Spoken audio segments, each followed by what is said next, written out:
दोस्तों नमस्कार, आप देखते रहें न्यूज़ एसीपी भारत की खास खबर।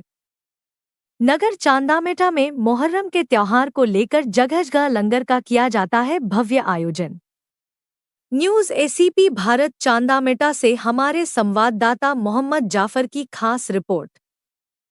नगर चांदामेटा में 1 से लेकर मोहर्रम के पावन त्योहार के अवसर पर पूरे 10 दिनों तक विभिन्न स्थानों पर लंगर का भव्य आयोजन किया जाता। इसी क्रम में वार्ड नंबर 11 भारत झिरिया के पास यासीन कमेटी के द्वारा लंगर का पिछले 20 सालों लंगर का आयोजन किया जाता है। दूसरा आयोजन नगर चांदामेटा के ही वार्ड नंबर 12 में किया जाता है। यह आयोजन धार्मिक एकता और सामुदायिक सौहार्द का प्रतीक है, जिसमें सभी धर्मों के लोग मिलकर हिस्सा लेते हैं और इस त्योहार को साझा रूप से मनाते हैं।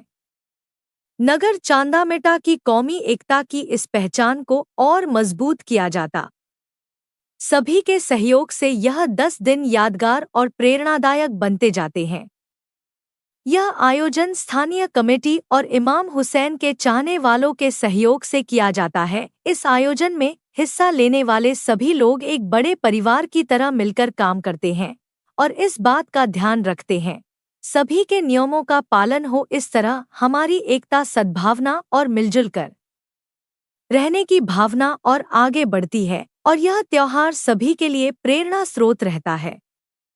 आप हमारे चैनल न्यूज़ एसीपी भारत को यूट्यूब पर सब्सक्राइब कीजिए और लाइक करिए। देखते रहिए हमारे साथ न्यूज़ एसीपी भारत की खबर।